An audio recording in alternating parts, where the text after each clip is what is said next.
Welcome to episode 9 of F That. This episode is all about my aha moment and what it took me to get to this point in my journey, in my spiritual journey, in my personal development journey, in my journey towards my highest self, all of the journeys. When we're talking about our aha moment, there's something that I want you to know about aha moments, okay? And the biggest thing is that life isn't just one big aha moment. It is a series of small aha moments that drive you to your ultimate destiny. We often talk about aha moments like a light bulb going off in our head. And it's like a light bulb can go off, but that light bulb isn't going to light the whole house. It's only going to light the room that you're in right now.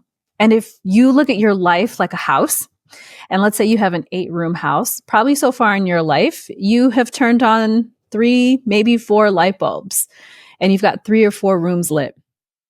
You're doing an amazing job. Keep going. But the light bulb moments are just tiny moments that ultimately lead to your destiny, but it doesn't happen all at once. And so today I want to share with you 4 of my major light bulb moments that have led me here to talking to you and to the work that I do as a life coach and a business strategist, and how you can identify yours so that you can reach your destiny as well. So my first aha moment was when we asked my mom not to follow us across the country. A lot of my aha moments really started after COVID. My mom came to stay with us during COVID because it was the pandemic and she was retired and we needed help and life was shit. And I started off the pandemic being pregnant. I didn't have my baby until May of 2020. So right at the beginning of all of the craziness. And so my mom came and stayed with us for that little bit. But I started to notice after a while that her presence was not what it used to be. And it was causing a lot of strife in my family. And so I had mentioned to my husband that I didn't want her to come with us to California. We knew at that point that we were going to be getting orders to California. And I didn't want her to come with us because I knew what was going to happen was she was going to make her entire life about us. We were going to be the only people that she knew. And I knew that she would eventually find friends. But for like that first year, while she was trying to figure everything out, she was going to want to drag me places. And she was going to always want to be around the kids. And it was like, it wasn't giving me the independence that I needed as like a 31-year-old. It is so difficult to going from being an independent person to your parents coming back and, living with you. It was really tough. And so I was like, I don't want her to come with us because I just worry about what it will do. And my husband sat down and had this conversation with my mom and she completely disregarded our request. She helped us drive out west, which I needed help with because we were driving separately from my husband. And so she helped us drive out west, but instead of just coming back to her home in South Carolina, she stayed. She got residency here. And for what I assumed would happen, she made her life about us. She struggled to make friends that weren't, like church. She tried to drag me to everything. She just thought that I was her best friend. And that was exactly what I was hoping wouldn't happen. And so my first aha moment was deeply rooted in the fact that I always had requests for my mom. And if she didn't like how they would turn out for her or they didn't benefit her, she would disregard them. Because why would she honor a request from her child if it didn't benefit her? And so that was one of the major points that led me to like, okay, does she actually care about anything I have to say, or is she just going to continue to do what she wants to do in order to help herself? So that was number one, was my mom was always going to find a way to disregard my wishes if they didn't immediately benefit her. Aha moment number 2 was when I decided to start my business. When we had moved out west, I started to realize that my family really only wanted to do things with me or for me if they benefited them. And this is kind of all coming back around to the same thing. I got serious about starting my business when we moved to California. And when I tried to talk to my mom about it, she would either somehow find a way to pivot the conversation back to my brother, who was supposed to be the business owner. It was sad because my mom never understood why I wasn't happy in corporate, even though I had a 6-figure salary. As much as I talk about loving having money, where your money comes from should always be a source of happiness for you. And she couldn't understand why I was making so much money and I was so unhappy, that I should just be thrilled that I was making that kind of money. And I was like, yeah, but nobody at this job respects me. Nobody listens to me. I'm miserable. I don't want to do this. And so when I would try to explain to her about my business, it would either be like how somehow it could relate back to how I could help my brother start his business, because it was always about, he was supposed to be the entrepreneur. He was the artist. So naturally that meant that he was supposed to be the entrepreneur. And I was just supposed to be the happy corporate lawyer that did everything for them. That was supposed to be my role. But anytime I tried to talk to her about it, it was either, well, this is how I could benefit my brother, or she would try to get clarity on it so that I could somehow figure out how I could benefit other people. And it was never just about pure interest in this thing that I wanted to do for myself. It was always about how I could help other people with it. And that bothered me because I'm like, bro, I'm your kid. Why are you just not interested in wanting to understand why I want to start a business for myself? Like, why does it always have to benefit other people? And then I started to notice that pattern with her and my brother, because they wanted me to help them. My brother was like, oh, I want to buy this dance studio off of these people. And I was like, wait a second. Like, let's look at the numbers. And I was like, this probably doesn't seem like a sound financial decision. And then all of a sudden I was the bad guy. And I was like, excuse me, I'm trying to help you out. This is not a good financial decision right now. But then they're like, oh, you're trying to keep your brother from having his dream of entrepreneurship. And I'm like, no, I'm trying to keep him from making a stupid financial decision, but okay. But then they still wanted me to always offer my help for free. And I was like, but I'm starting a business, which means my advice isn't free anymore. It's paid. But they were like, oh, but we're family. And I'm like, I'm not giving up paid client calls to talk to you. And they're like, oh, you should do this for us because we're family. And I was like, hold the fuck up. That doesn't entitle you to shit. Okay. But then I started to realize how deep their entitlement was running. Because then when we bought our first house had a community pool. And instead of being like, hey, like with my brother, he lives in Texas, but he would travel out here a lot. And instead of him being like, hey, I'd love to come for a weekend because we bought the house when my husband was deployed for the third time. Like, hey, can I come out for 4 or 5 days and just help you unpack? Because like, I know it's a lot trying to move house with your husband not here and with 3 kids. No, it was immediately make sure you always leave us a pool key when you're not in town so that we can swim in your pool when you're not here. And I was like, are you serious? Like, and my biggest issue with the way that they were treating me was that I would have gladly done all of these things for them had they not expected it of me. And that's the biggest problem that I always had was like, I would have done that for you had you not expected it of me. And being in that moment also helped me understand so many other moments that led up to it. Like when I found out I was pregnant with my second child, I did this whole thing and I surprised them. You know, it was a pack of hamburger buns in the oven. And they're like, bun in the oven. And they're like, oh my God, she's pregnant. And the excitement died down after like 5 seconds because my brother was like, wait, I'm getting married next year, which means all of next year is going to be about you. And I'm like, what are you talking about? I was like, I'll have a baby, but we'll still celebrate your wedding. And he was so miserable about it. And then to add insult to injury, I had Liza at the end of July and his wedding was in November. And I starved myself for 3 months trying to fit into the dress that he had picked out for us because the only sizes that were left, it was a clearance dress. And the only sizes that were left were like a size 4. And after I had my baby, I was like an 8. And so I barely ate for 3 months so that I could fit into this dress and wear these heels that hurt my feet so bad to be there for him. And years later, he gave me so much grief about how obnoxious I was about his wedding. And I was like, I showed up and I did what I was supposed to do for you. I was there. I tried to support you the best that I could. But you made it seem like I wasn't allowed to be a parent or that we couldn't share congratulatory things. And that was also when I started to realize that everything was always a competition. And that's part of having narcissistic parents. So that was moment number 2 for me, was just realizing that my mother and my brother never wanted anything to do with me unless it benefited them somehow. And that really frustrated me because I love them and I wanted to be around them. But it was always like, why does there always have to be something in it for you? Why can't you just be happy that somebody has something without feeling entitled to it? That's just for the birds, bro. Okay, moment number 3. This was a big one. This was a really, really huge defining one for me. And so probably this will take up the most time. So in January of 2023, I had started to get interested in money mindset. I started to get interested in the spiritual. I was really getting away from religion. I was really getting away from church. It wasn't something I wanted to do anymore. And I was like, I'm tired of thinking poorly about money. I was like, I don't want to think poorly about money anymore. I want to make a ton of money. I'm tired of always feeling like I'm broke. So I picked up a book about money mindset and I was like, wow, okay, this is going to be great. So that really kind of started my awakening journey. That was January of 2023.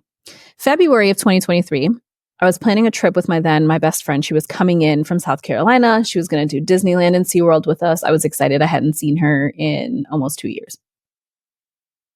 And at that point, things were really deteriorating with my mom. And she either wasn't paying attention or she didn't care that things were awkward with us. She just wanted to continue to show up. And I'm starting to think that it's the latter.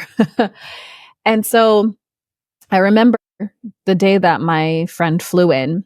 I didn't see her that day, but my mom offered to take the kids to take her to see her the next day, blah, blah, blah. I wasn't going to see my friend until Monday or Sunday or something like that. And my mom always liked to disguise her taking the kids as not a benefit to her, but as a way to benefit me and Aaron. Oh, you and Aaron need alone time, blah, blah, blah. That's how she always played it, in a way to make it seem like she was helping when it was really just a benefit for her.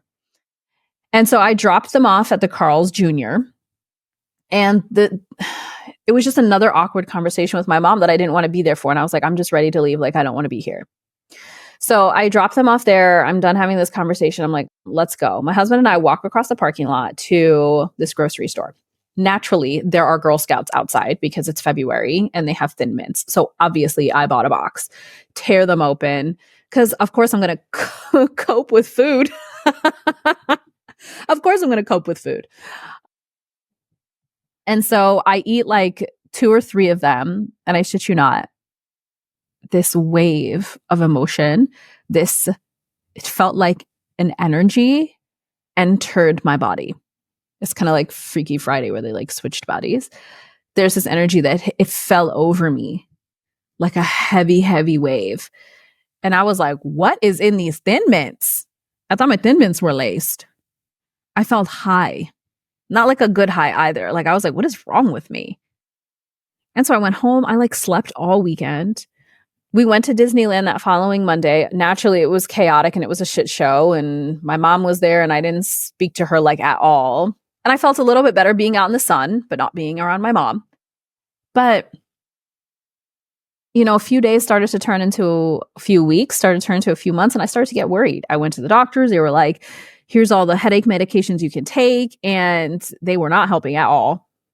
They weren't doing shit. And I started to think the worst. I was like, is there something wrong with me? I went so far as to schedule a brain MRI, but me and my doctor were like, we know this is not your problem. You're stressed. And I was like, okay, Western medicine isn't working. So now what? And that's when I started to look into those holistic practices of breathwork, of EFT, of giving myself a break. This was also around the time that I learned about human design, and I learned that I was a projector. And all of it in little ways was healing to me. And giving myself grace. And it was tough. It was tough. I was like, how do I function every day? The biggest parts of my growth for my business happened during this time. And at the time that I'm recording this, it's October of 2024. And my brain fog, which I know is now this is what it was, is just now starting to clear. In September, I had a business colleague pull a tarot card for me. And she was like, you're being really hard on yourself in certain areas of your life. And I was like, yeah, on my nutrition, because I've been trying to unbig this back for a minute. And I was like, I've been really hard on myself with my nutrition. And I just need to practice imperfection as I go on this journey. And it was like something clicked. That was another aha moment in and of itself. Something clicked and I was like, whoa, I feel better. Not to mention too, I had a past life regression where I talked to my higher self and she was like, I will relieve you of this brain fog when you start listening. And part of the thing that I had to listen to was buying a bigger house, even though it scared me. And that tarot card reading was around the same time that we were starting to feel settled in this house. And it was also at the same time that I had my IUD removed. And so once I had my IUD removed too, it's like, as I'm recording this, these past 2 weeks have been the most clear-minded I have been in 18 months. And all of that stemmed from my physical being and my higher self basically communicating to me and saying, you need to cut off this thing that is no longer serving you. And when I asked her in the past life regression, why did you do this to me? She's like, because you don't listen. And your higher self, really quick, she will match energy. Okay. So if you're spicy, she's going to be spicy. And when the facilitator was asking her these questions, she was like, because you don't listen. And there was no other way that I could get your attention that would make you listen other than physically impairing me. I was like, you sassy hoe. You ain't have to do all that. But okay, I get the point. And it's like, I haven't had this many good days back to back to back since before this happened in February of 2023. And it was such a life suck for me, but also realized what was sucking the life out of me ultimately, which was people that shouldn't have been in my life anymore because they weren't meant for me. And it hurts. It sucks. Going through brain fog and also releasing yourself of relationships you thought you were going to take with you for your entire life. Do you know how shitty that is? But would I have been able to build the business that I'm building now? No. The friends that I have would have only been possible for me to meet if I hadn't let go of the ones that weren't serving me anymore. The friendships that were no longer mutually beneficial for me, that weren't sucking the life out of me anymore. I had to let those go.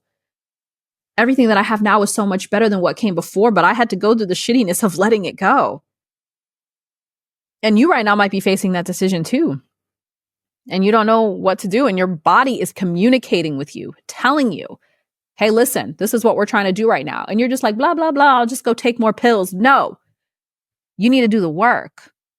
Okay. So for my last aha moment, this one happened about a year ago, November of 2023. If you can't tell by now, a lot of shit went down in 2023. It was a very physically, mentally exhausting year for me.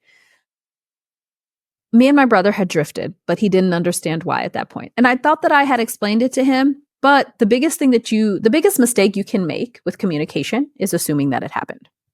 And my brother was in town and my husband had just deployed for the 4th time.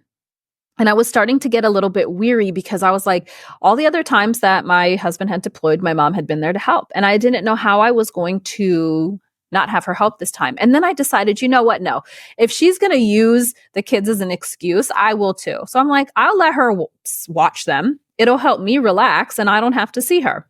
That lasted 5.2 seconds. Because the very first weekend she took them, she did not tell me that my brother was in town. And I saw him getting out of the car when they were dropping the kids off. And I was like, I didn't even know you were here. Like, why didn't you say something? And he was like, I want to know why you and I have gotten to the place that we've gotten to because I don't understand. And I was like, cool, that's fine. We can have a conversation. But when we have the conversation, you need to be open to what it is that I'm going to talk to you about. And he was like, yeah, okay. In my intuition, I knew that this was going to go badly. I was not healed enough. Don't forget, I had just started this healing journey like 10 months prior. 10 months is not enough time to heal from a lifetime of shit. I wasn't even done realizing everything or relearning everything that I had understood about my childhood. It was not enough time. And I should have ran the other way, but I didn't. And so he came to my house. I voice recorded the whole thing. And I told him, I said, you have to be open to the fact that you and I were raised differently. I was very emotionally responsible for our mother, and that took a lot out of me. And the very first thing he said to me was, no, you weren't. I was there. And I was like, oh, doing this. Okay. We're gaslighting right out the gate. Okay. And so I was like, okay, I see where you stand on this. Just go ahead and leave my house because I don't have this conversation with you. I told you had to be open. You immediately showed me that you are not open. We're not doing this. And then he was like, no, I'm not leaving. And I was like, we're not talking about this anymore. Well, we're New Yorkers. Everything got loud. There was screaming. And the the screaming and the anger match I was trying to shelter my children from ended up being wide out in the open. And one of the biggest regrets of my parenting life so far was that I had this blow up with my children in the house, because they didn't deserve to be a part of that. They didn't deserve to see that. And I'll forgive myself at some point for it. Anyway, so we were just yelling. And my brother had already told me a few weeks prior that he had been envious of a lot of my childhood because he thought I was popular. He thought all the boys liked me. And he was simply just mad because my mom didn't accept him being gay. And my brother is somebody who tends to sympathize with his oppressors. And I was like, you really should be mad at our mother for not accepting you, but instead you're taking her side. And my mother's the exact same way. And so I was like, y'all really be ganging up on me. And this is also what unfolded a lot of those aha moments of, wow, when I started my business, they really be ganging up on me. He was like trying to just gaslighting one after the other. Oh, she was doing the best that she could, which is not an excuse for poor behavior. Oh, she was a single mom in New York City. What's your point? That was her decision. Just like essentially trying to say that I did not have a qualm and I didn't have any reason to be upset because my mother had it harder. And I was like, wow, here we go. You sound just like our mom. I'm not going to listen to this shit. And it was that point that I knew that they were never going to change. They were never going to see the things the way that I needed them to see them. And so I just had to let it go. That I didn't need to put any more of my energy into trying to make them see me. You either see me or you don't. You either understand me or you don't. But it is not my job to explain to you. And I was giving away so much of my power by just trying to get him to understand me. I didn't want to let that go. I've known him my whole life. He's my brother. I love him. I do. I still love. He's my brother. But he could not see me the way that I needed to be seen. So fuck it. I'm not going to sit over here and explain shit to you. You either want to understand or you don't. But it's not my responsibility to make sure that you understand. It's my responsibility to live in my truth and do what I need to do for myself and for my children and for my marriage and for the people that do want to hear from me. There are so many people out there right now misunderstanding you. And you're so desperate to have them see you instead of putting your effort into people who want to see you, who want to be with you, who want to understand you. There are people out there like that. You just need to go find them and dump the fuckers that don't see you for who you are. And so I hope that my culmination of these like 4 distinct moments in time, all after COVID, we could have 5 different episodes on everything that I've realized about my childhood. Because when you're healing from trauma, you literally just be standing in the shower and you'll be like, wait a minute. And you'll remember something completely different. And you'll be like, holy fuck, hold on a second. And then you'll get mad and then you'll get sad and you'll feel all the feelings. And that's what healing is re-remembering things, having things come up. Your subconscious will be like, here, I'm going to slip something to your conscious mind real quick because you're ready to taste it. And you'll be like, what the fuck? What? And so, yeah, that's part of healing. And right now your body is trying to communicate to you. It's trying to tell you to do something. And we heal at the subconscious level inside of my mastermind, which we mentioned in the commercial. So you need to go to the fccoach.com and apply for that program right now, because I know that you need this healing. But these aha moments, your prompt for today and for this episode is to write down your 4 biggest aha moments that you've had up until this point on your journey. Where did you start noticing things? Where did you start putting 2 and 2 together? Where were you like, wait a minute? Where did you noticeably feel a light bulb go off in your head about how it's been for you, how you've been treated? And I hope you know that you're not alone. It is them. It's not you. It's not just one moment. It's a series of moments. People are communicating with you. People are telling you who they are. You just need to pay attention. You just need to listen. You need to stop living in denial. Because that's hurting you right now. And it's keeping you from your money. It's keeping you from your happiness. It's keeping you from your biggest form of destiny. So if you found this episode helpful, I would love it if you could rate it and review it and share it with a friend that you know would benefit from knowing that they're not alone in all of this. Because you're not alone in this. Everyone is healing. Everyone around you is going through something. And the more people that you have to share that with, the deeper the connections are that you're going to build around you. And so I really hope to see you on the next episode, which, once we're talking about healing, next episode, we're talking about when you think that you're healing, but you're really not. And we're going to talk about all the things that you think you're doing that are helping you heal, but they're not actually moving the needle very much for you and actually making things a lot harder. So thanks so much for tuning into this episode. I can't wait to see you on the next one.